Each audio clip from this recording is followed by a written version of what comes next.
La Universidad Nacional y el CINART S.A. presentan Una Mirada.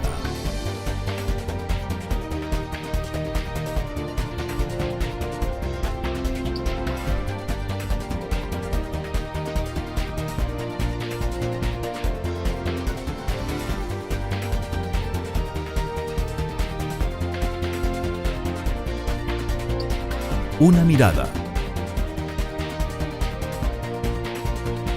Hoy.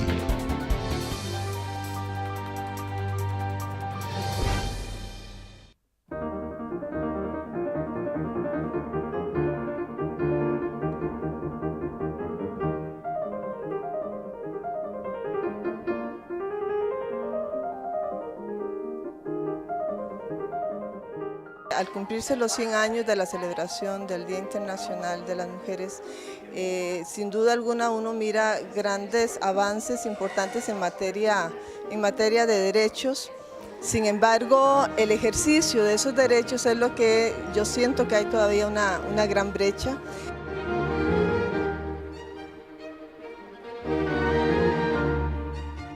Si bien las mujeres alcanzan niveles de instrucción más altos, las obligaciones familiares las hacen participar menos y tienen más dificultad para incursionar en el mercado laboral. Vemos realmente retrocesos de cosas que habíamos logrado, se ha avanzado en algunas, pero estamos viendo, por ejemplo, en materia de violencia, cómo se desmantelan programas. Vemos que en lo que va del año llevamos 9 mujeres muertas. O sea, vemos que en otras temáticas, como en derechos sexuales y reproductivos, no avanzamos, estamos trabadas, no hay voluntad política de avanzar y que las mujeres de este país seguimos ganando con más o menos entre un 70 y 80% de lo que ganan los hombres en el mismo cargo. Los datos revelan con gran preocupación que de los 366,000 personas que no reciben el salario mínimo en este momento, más de la mitad, casi que el 51-52% son mujeres. Si hacemos un recuento históricamente, se ha ido avanzando. Ahora ya tenemos hasta la ley de paridad. El marco jurídico, digamos, hay bastante, pero en la parte de derechos económicos y empoderamiento económico creo que todavía falta mucho. En términos de política, yo creo que es interesante que este gobierno no solo tiene la primera mujer presidenta, sino también a nivel de ministerios, tiene muchas jerarcas liderando ministerios importantes, como es el Ministerio de Comercio, el Ministerio de Trabajo, el Ministerio de Economía, el Ministerio de Agricultura. Y yo creo que esto es muy importante porque las mujeres necesitan lo que se dice modelos, saber, en este sentido todas las niñas de Costa Rica saben que si quieren ser presidenta de la República se puede ser presidenta de la República. Esto es muy importante para ese esfuerzo de alcanzar la igualdad.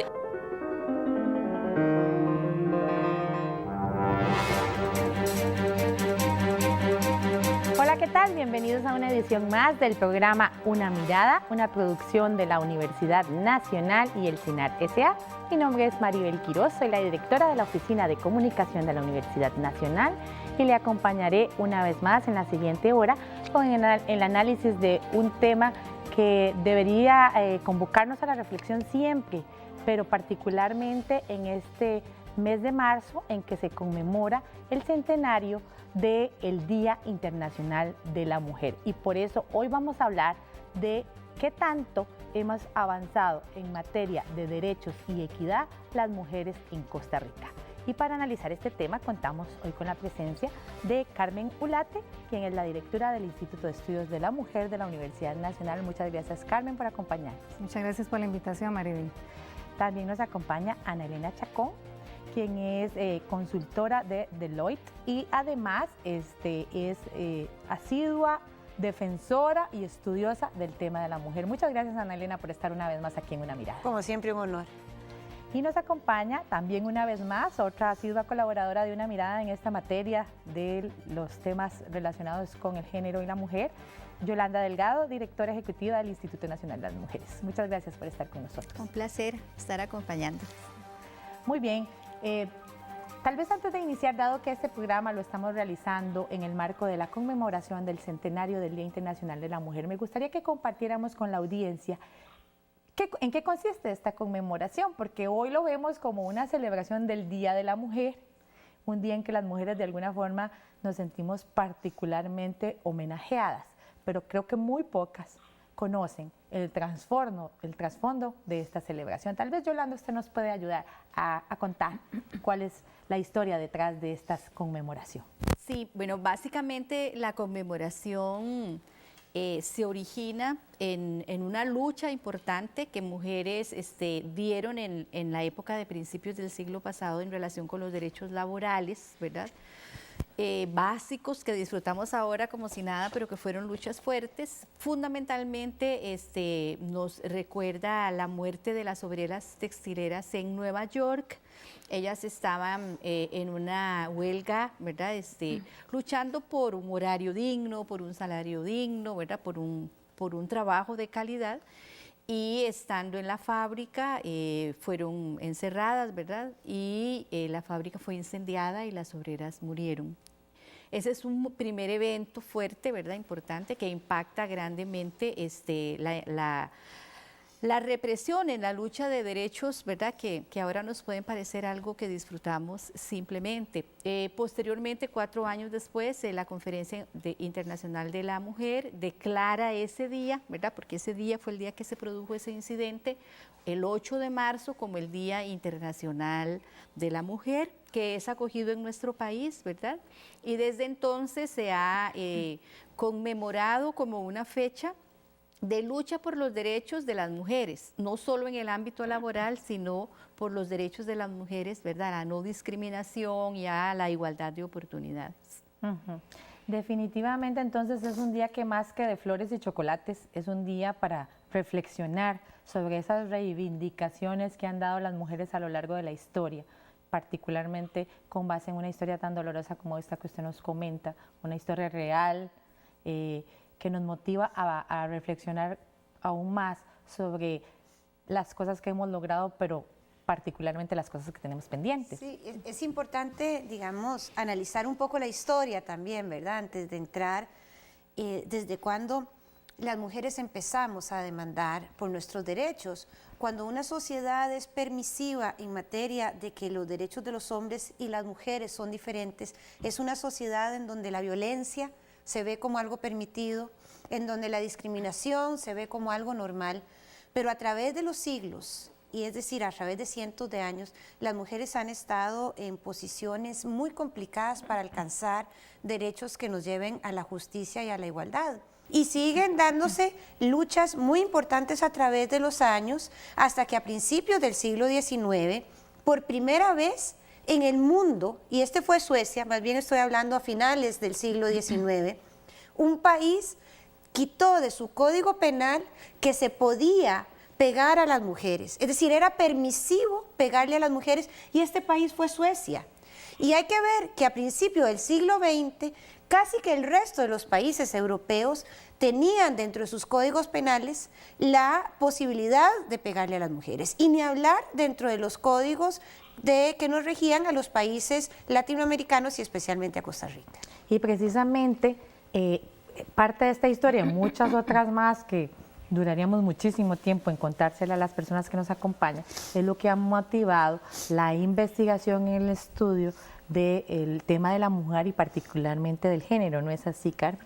Sí, agregando a lo que comentaba Ana Elena, yo quisiera agregar además que es Olympia de Gauche, la feminista francesa, que escribe por primera vez la Declaración de los Derechos de las Mujeres y Ciudadanas.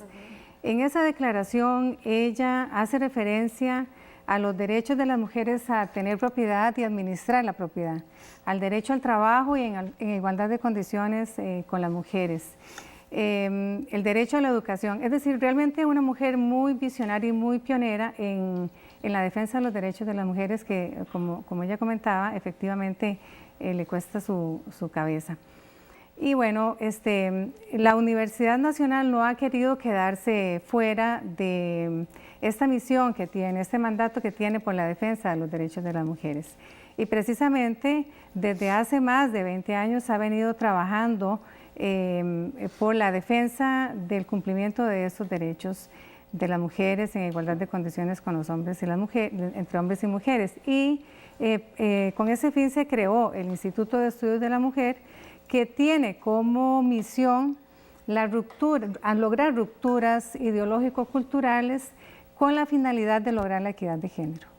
Tal vez si hablamos un poco más de esas concepciones tradicionales, ideológicamente tradicionales, o sea, ¿cuál es el origen que tienen y cómo han ido ustedes promoviendo la investigación tendiente a hacer los cambios que necesitamos en la sociedad para asegurar esa equidad entre los géneros? Desde la Universidad Nacional se han realizado diferentes estudios precisamente porque a pesar de que es una realidad la desigualdad, es decir, aunque formalmente exista la igualdad entre hombres y mujeres, eso no es real en la práctica.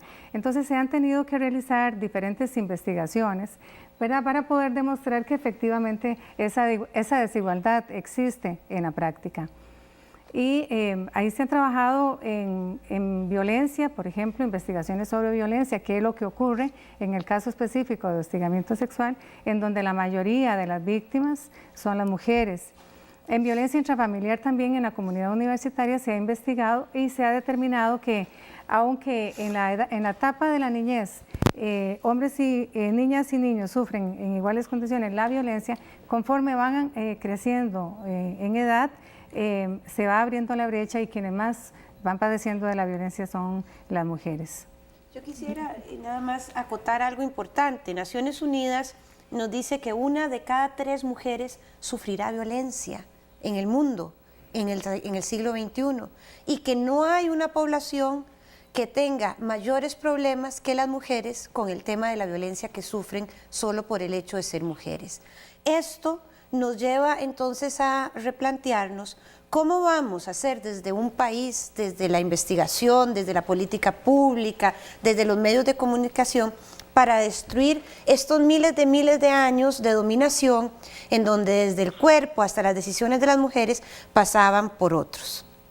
A mí me parece fundamental el aporte desde la academia, ¿verdad? Porque más allá de que podamos promulgar legislación, ¿verdad?, novedosa, moderna, y podamos tener una política pública en materia de administración de justicia, de policía, etcétera, de trabajo, más allá de eso, la igualdad y la equidad de género cruza por un cambio cultural, y el aporte que desde la academia se da al cambio cultural es fundamental, ¿verdad?, como lo estaba diciendo ahora Elena.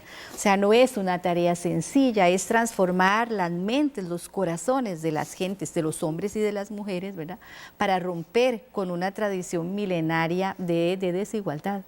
Ahora, es importante aquí un punto que ustedes han mencionado, es un asunto de equidad entre hombres y mujeres. Sin embargo, a lo largo de la historia de la lucha por los derechos de las mujeres en los múltiples campos, no solo en el caso laboral, que es la relación directa que hay con el Día Internacional de la Mujer, sino en otros múltiples campos, siempre se dice que es la lucha de las mujeres. ¿Qué tanto hemos avanzado hacia que esto sea una lucha de hombres y mujeres por igual, por la equidad, entre un derecho fundamental que tenemos todas las personas indiferentemente de cualquier distinción? Sí, lo que pasa es que ahí tendríamos que comprender que los hombres han asistido a este desarrollo de las mujeres, del pensamiento de las mujeres, de las teorías vinculadas con la posición de las mujeres en el mundo, ¿verdad? Han asistido como espectadores más que como actores y protagonistas. Digamos, la generación nuestra, ¿verdad?, de mitad del siglo anterior ahora, es una generación de hombres que ha ido asistiendo como viendo a ver qué es lo que está pasando con las mujeres, ¿verdad? Ahora estamos logrando en alguna medida, realmente en alguna pequeña medida, que las nuevas generaciones se sientan también protagonistas de este cambio, porque un cambio dirigido hacia la igualdad de las mujeres es un cambio dirigido hacia el bienestar de la comunidad en general, porque en esa construcción de desigualdad, de subordinación y de ejercicio de poder de dominio estamos perdiendo los dos.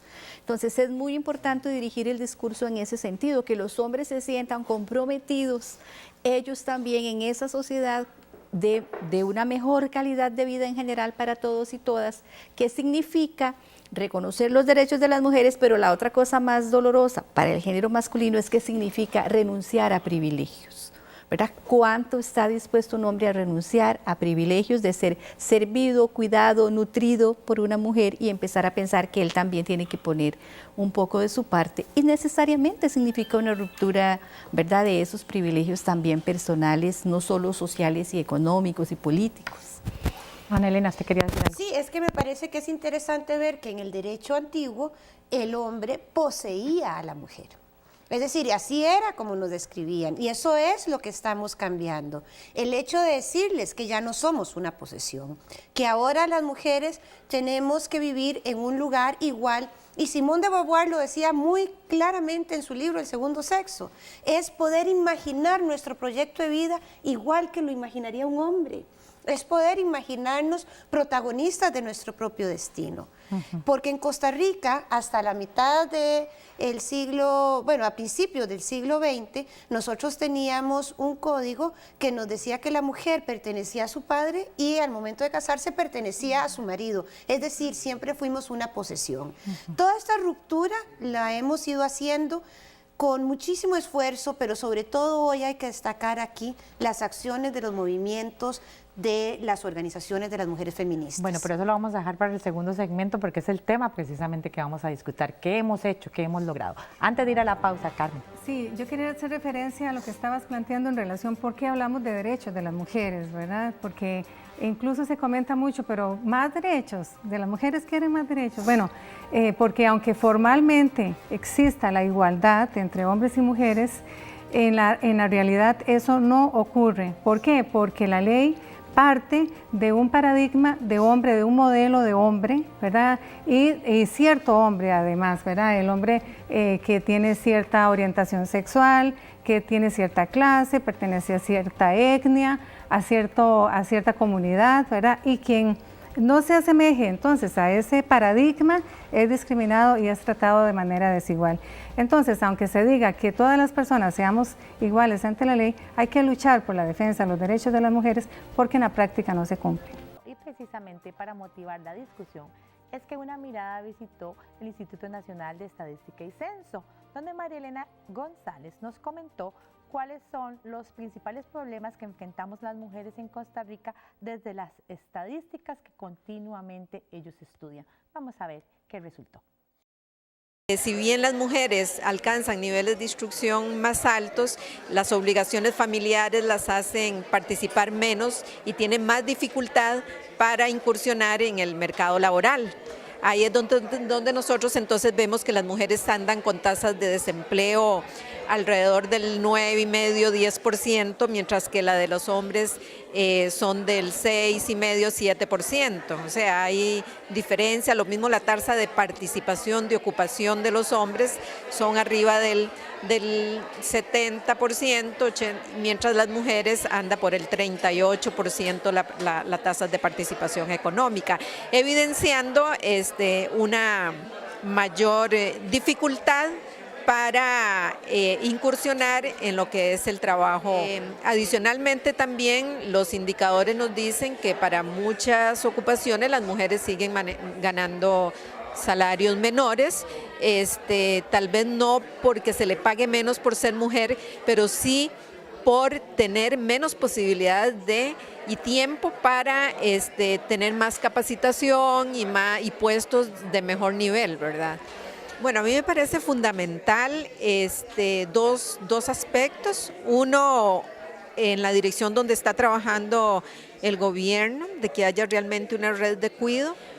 La otra parte que me parece muy importante es precisamente la capacitación y el incorporar a los hombres a toda esta actividad de concientización, ¿verdad? Y de capacitación para poder colaborar y participar también de todas estas actividades del hogar, ¿verdad?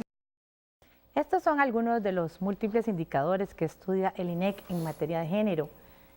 Nos ofrecieron un panorama general de los que ellos consideran son esos indicadores que tal vez deben llamarnos más a la atención. Ahora, antes de hablar de ellos, mi pregunta para ustedes, ¿somos las mujeres costarricenses particularmente?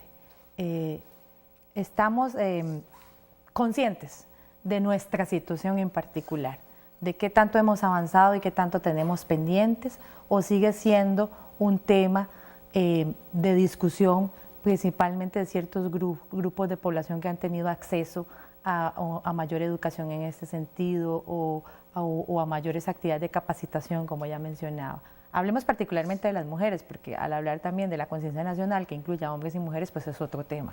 Sí, en el instituto hicimos una encuesta, primerísima encuesta, sobre la percepción que tenía la comunidad de los derechos de las mujeres. Era como centrada en eso, ¿verdad? ¿Qué conocimiento hay sobre los derechos de las mujeres y la equidad y la igualdad?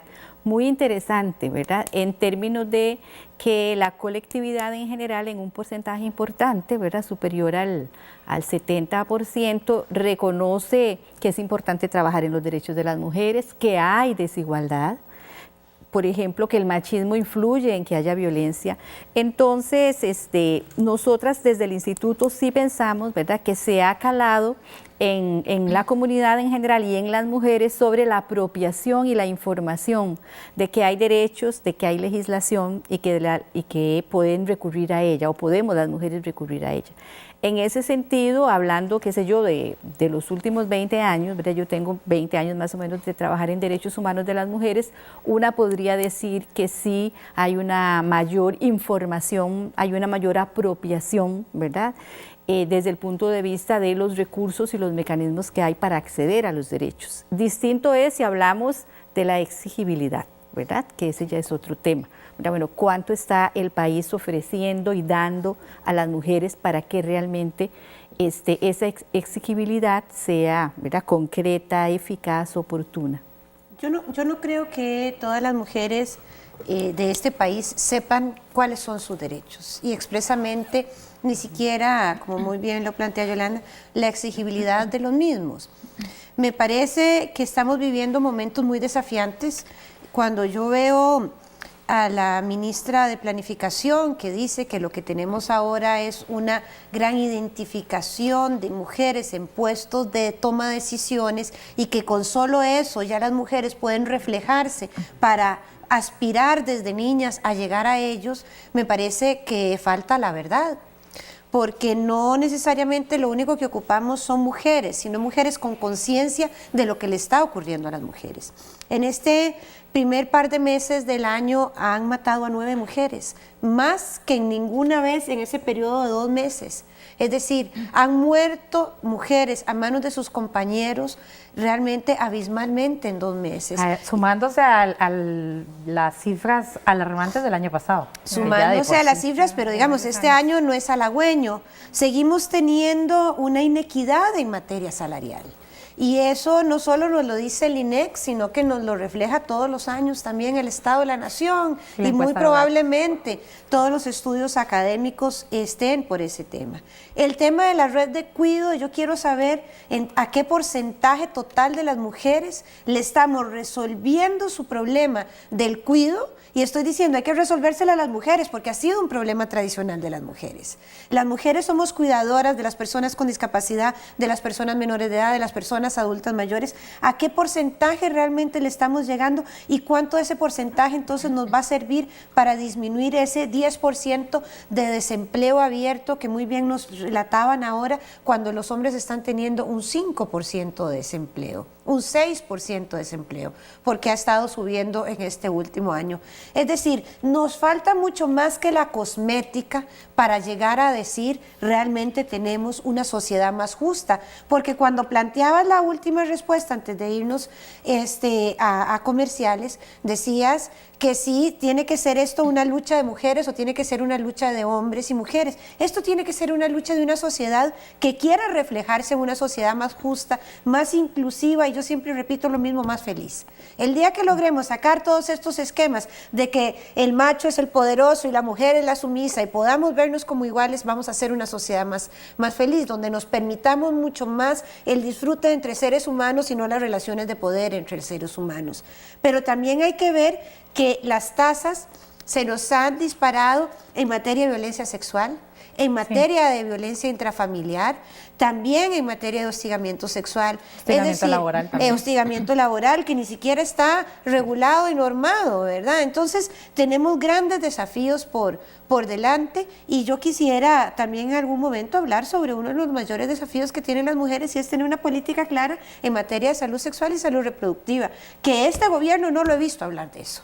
Es decir, de nada nos vale tener una mujer presidenta y 70 ministras y ministros que quieran otras cosas, pero que no puedan hablar sobre la propia decisión que tenemos que tener las mujeres en materia de nuestra maternidad. Hay que ver que el año pasado 300 adolescentes que fueron mamás por segunda vez. O sea, no estoy hablando de los 14.000 nacimientos de madres adolescentes, estoy hablando que ellas fueron madres por segunda vez. Y aparte de eso estamos hablando que la UNA precisamente nos da un estudio hace 15 días en donde nos dice que el 60% de los padres de familia no sabe cómo hablarle de sexo a sus hijos, o sea, no sabe cómo prevenir ni las ITS, que son las infecciones de transmisión sexual, ni los embarazos tempranos, que terminan sumiendo a las mujeres en la pobreza. Una mujer que es madre 2 veces antes de cumplir los 18 años, que no termina el colegio y que probablemente a los 25 ya tenga más número de hijos, no le va a ser posible realmente tener un trabajo bien remunerado. Y eso tiene que ver con los derechos intrínsecos y humanos de las mujeres. Y entonces yo sí quiero ver no solo a las mujeres ejerciendo el poder, porque voté la paridad en el Código Electoral, sino ejerciéndola con una conciencia de género y no replicando los roles masculinos y machistas que por eso precisamente llegan a tener poder. Sí, yo creo que a pesar de que existen avances legales hacia la equidad de género, efectivamente, la mayoría de las mujeres no son conscientes de sus derechos, porque además no existe ningún programa dedicado a informar sobre esos derechos a las mujeres. Se hacen trabajos de manera aislada desde ONGs y diversas instituciones, pero no de manera sistemática y articulada. Y eso lo digo porque en el trabajo que hacemos en el instituto, en atención legal, vemos cómo manejan las mujeres muchos mitos, ¿verdad?, sobre derechos que les pertenecen. Incluso no hacen uso de la ley, de algunas leyes, por miedo a represalias, como las pensiones alimentarias o la ley de paternidad responsable. O por lo engorrosos de los trámites. Sí, también. Sí, o porque evidencia también ignorancia sobre sus derechos. En el estudio que hacemos sobre hostigamiento sexual, ante la pregunta directa de por qué no acude a denunciar el hostigamiento, la mayoría de las personas que dijeron que haber sufrido hostigamiento mencionaron que porque no conocían, ¿verdad?, de que existía una legislación o instancias a donde acudir.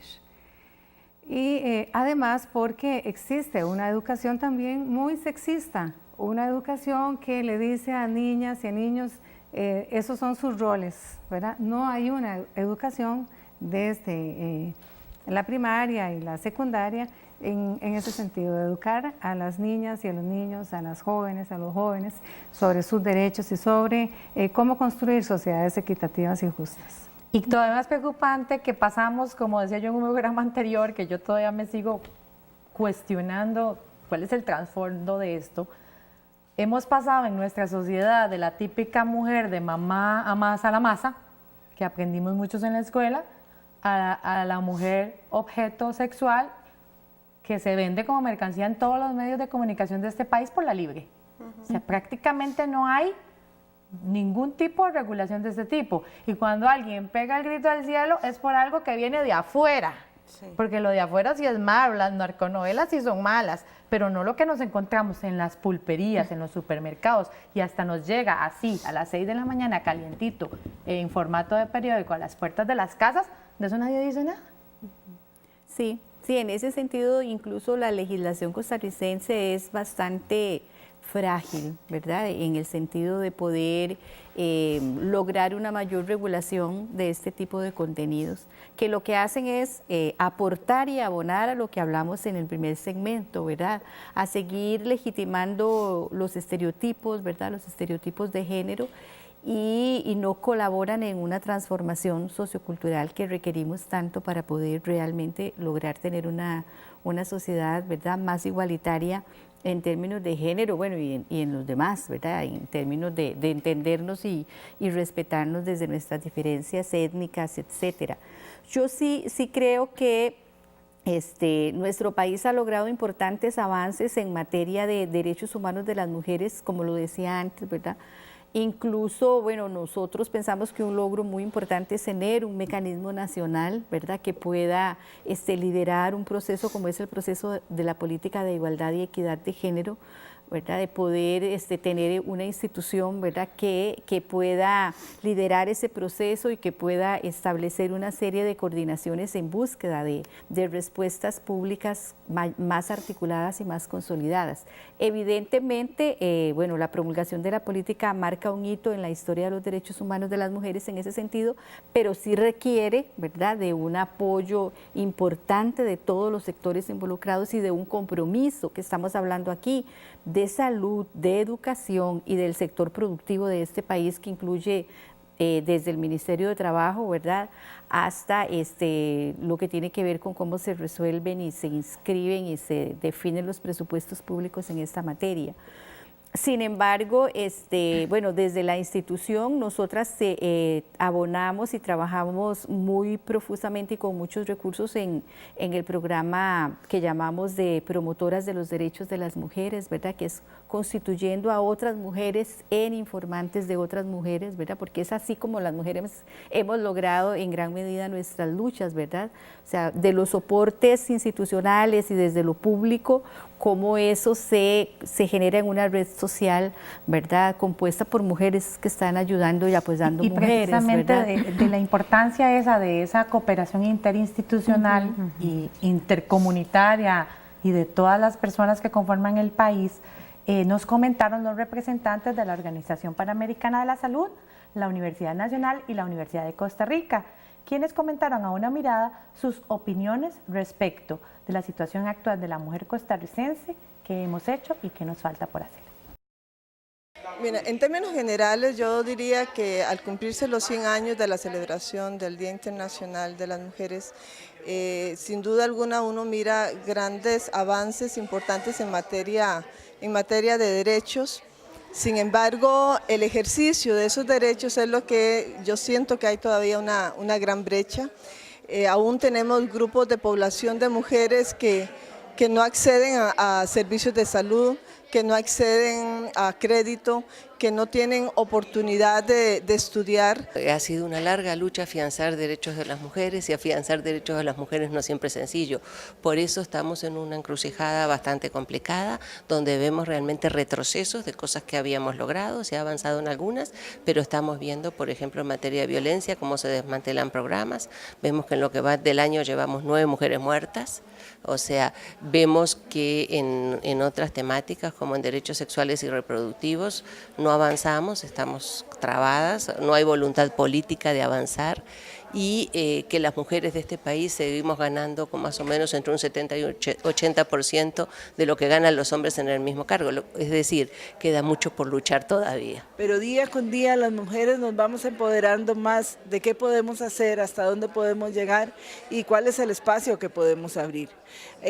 A nivel de legislación siento que estamos bien, a nivel realmente de conocimiento, de acceso y de aplicación de la ley es donde estamos fallando. Y a partir de ahí entonces sí requerimos nosotros de campañas de educación, de promoción de las mujeres y también de un espacio para que las mujeres puedan pensar, sentir y crear a partir de lo que el marco legislativo de Costa Rica les ofrece. Bueno, esta era la opinión de estas diversas instituciones que han estudiado el tema de los derechos y la equidad de las mujeres. Ahora, hay un tema que usted mencionó anteriormente y que yo creo que es importante repuntar por esto de lo que hemos avanzado y retrocedemos, porque, o sea, es inconcebible que retrocedamos, la verdad. O sea, podemos tener muchos pendientes y todo, pero si hemos avanzado en cosas, ¿cómo es posible que vayamos para atrás? Hay dos temas que a mí particularmente me preocupan. Uno es el de la salud sexual y reproductiva, particularmente por esos datos que usted mencionó, aunado a uno más de este estudio que realizó la Universidad Nacional, que indica que además la mayoría de los padres de los hijos de estas adolescentes no son adolescentes, son hombres mayores de edad, mucho mayores que estas chicas. Entonces, a uno le preocupa, ¿verdad?, qué tipo de orientación en materia de salud sexual y reproductiva estamos brindando a nuestros jóvenes en nuestras comunidades, en nuestras casas, en nuestras escuelas. El problema es que aquí es que todo el mundo se tira la pelota. Unos dicen le toca a la escuela, otros dicen les toca a la familia, otros dicen que la iglesia se meta, que no se meta, pero al final nadie asume la responsabilidad. Tanto así que la Universidad Nacional decidió hacer públicos estos datos de esta investigación precisamente al cumplirse un año de que fueron entregados a la comisión que está estudiando el asunto de las guías sexuales del Ministerio de Educación Pública. Sí. Porque aquí, digamos, aquí hay una clara responsabilidad del Estado costarricense como un conjunto de instituciones. No podemos darle la responsabilidad de la salud sexual y reproductiva exclusivamente a la Caja o al Ministerio de Salud o al MEP. Es decir, cada uno tiene una función que cumplir. Lo que hay que darle y establecerle las funciones. El INAMU también tiene una función importantísima que cumplir en esto. Y yo quiero decir algo que me parece ilustrativo. No por hablarles sobre educación sexual a las personas adolescentes o menores de edad van a iniciar una vida sexual más pronta. Todo lo contrario, cuando tienen una información adecuada, retrasan hasta 5 años el inicio de su vida sexual. Este estudio nos dice que el 23% de los colegiales ya tienen una vida sexual activa. Y es que la salud sexual y reproductiva no es exclusivamente hablar de embarazo temprano, estamos hablando de prevención de infecciones de transmisión sexual, estamos hablando de la vida. Una persona que se le transmite un VIH y que luego desarrolla un SIDA, es una persona que lo pudo haber previsto con una condición que era educación y el uso del preservativo en un 98% de los casos lo pudo haber previsto. Entonces hablamos también de la vida. Estábamos hablando en el segmento anterior sobre el tema de la educación sexual y reproductiva y cómo esto no solo tiene que ver con embarazos, enfermedades de transmisión sexual, sino con el ejercicio de una sexualidad sana, responsable, que se traduzca también en relaciones de pareja más armoniosas, más respetuosas, que nos lleven a de una vez por todas hacer algo para detener la escalada de violencia que en materia de relaciones de pareja se dan en el país. Sí, sí, precisamente por eso uno de los objetivos de la política de igualdad y equidad de género es educación y salud con equidad, ¿verdad? Educación y salud de calidad y con equidad, entendiendo que es necesario que el país establezca una política integral, ¿verdad?, en educación para la sexualidad y entendiendo además que, como lo decían bien ustedes, es formación humana, es formación para la vida, ¿verdad? Y nosotras consideramos que es fundamental que las instancias competentes, donde obviamente estamos nosotras, digamos, liderando la política y negociando y haciendo lobby, tratando de que los otros actores y actoras institucionales se involucren y cumplan. Hay compromisos establecidos en la PIEC específicos de salud, de educación, ¿verdad?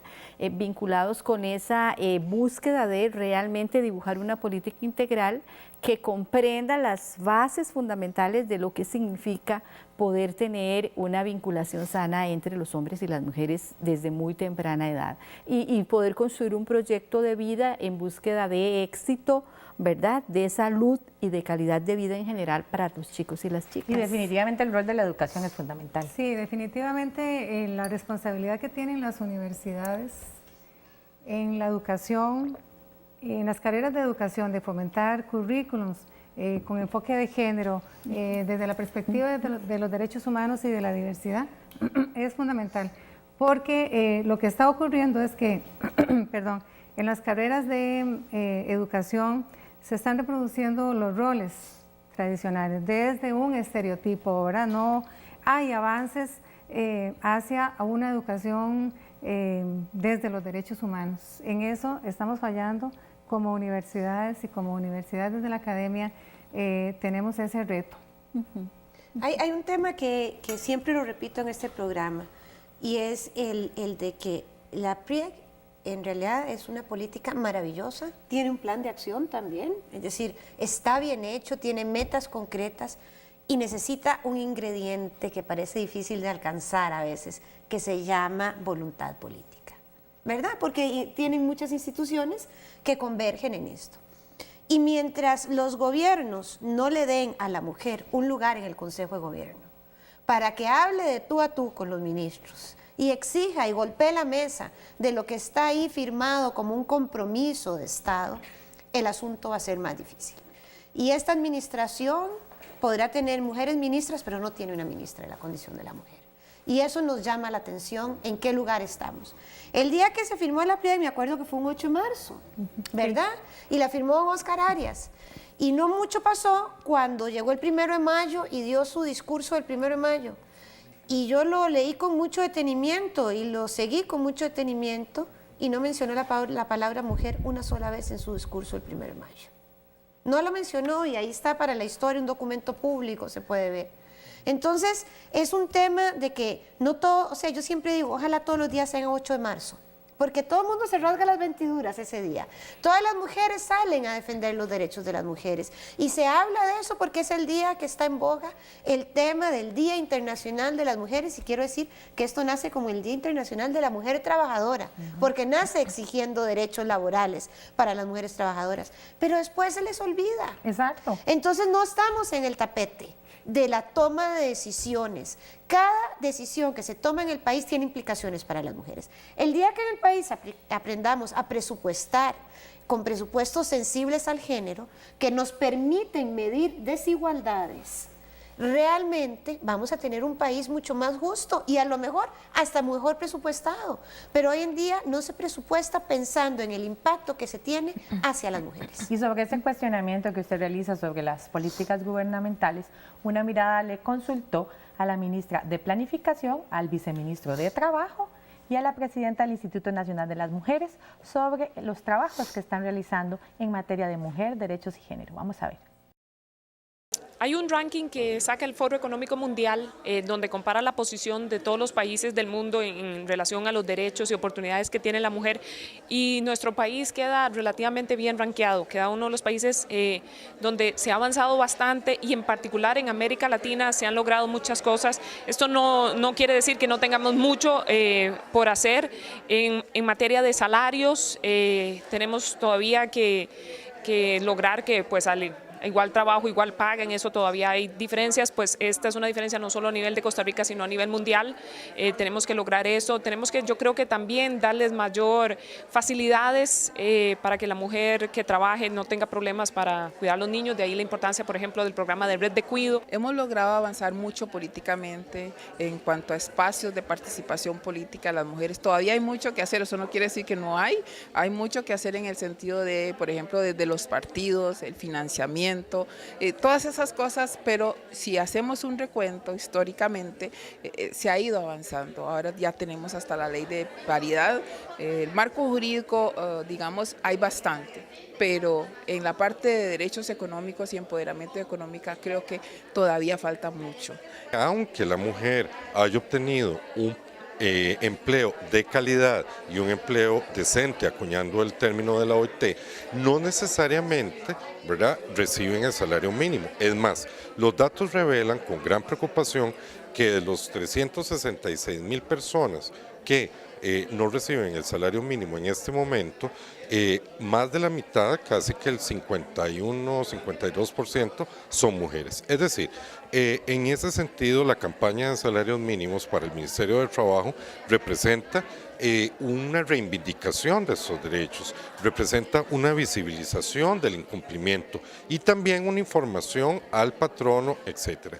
En el caso de violencia, lo que queremos, lo que necesitamos como sociedad es un cambio en las relaciones de poder, ¿verdad?, que hay de pareja, y eso es un proceso, eso no lo vamos a lograr de la noche a la mañana, pero vamos a trabajar y hemos estado trabajando directamente en incidir sobre eso.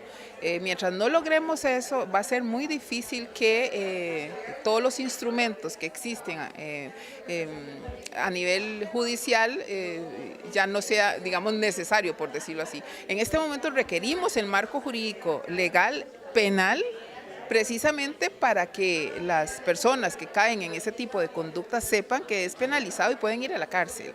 En ese sentido yo creo sí que hemos avanzado mucho en cuanto a instrumentos legales. En términos de política, yo creo que es interesante que este gobierno no solo tiene la primera mujer presidenta, sino también a nivel de ministerios, tiene muchas jerarcas liderando ministerios importantes, como es el Ministerio de Comercio, el Ministerio de Trabajo, el Ministerio de Economía, el Ministerio de Agricultura, y yo creo que esto es muy importante porque las mujeres necesitan lo que se dice modelos, saber, en este sentido todas las niñas de Costa Rica saben que si quieren ser presidenta de la República se puede ser presidenta de la República. Esto es muy importante para ese esfuerzo de alcanzar la igualdad y de nuevo, hay muchas cosas en las que hay que mejorar y yo creo que venimos trabajando en eso. Pese a los avances, parece que queda mucho por hacer. De todo eso que queda por hacer, ¿cuáles consideran ustedes desde las instancias que representan que son las que son urgentes y no podemos seguir postergando más? Tal vez, Carmen. Yo considero que desde la academia es fundamental incidir en la docencia.